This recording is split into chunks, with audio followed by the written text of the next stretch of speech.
Hello guys, welcome to Cliff Falls here at Kanaka Creek, and we are looking at this famous falls.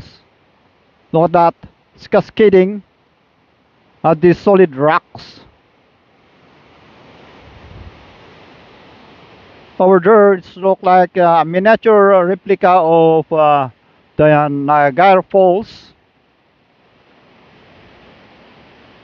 Wow.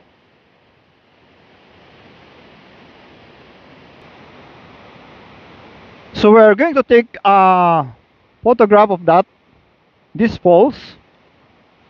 I should say a long exposure photography with my camera.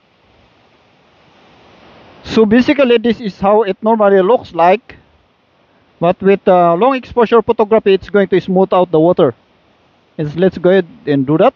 Look at the result. Wow. Look at the result. It's more dramatic. Now let's going to use this bigger screen.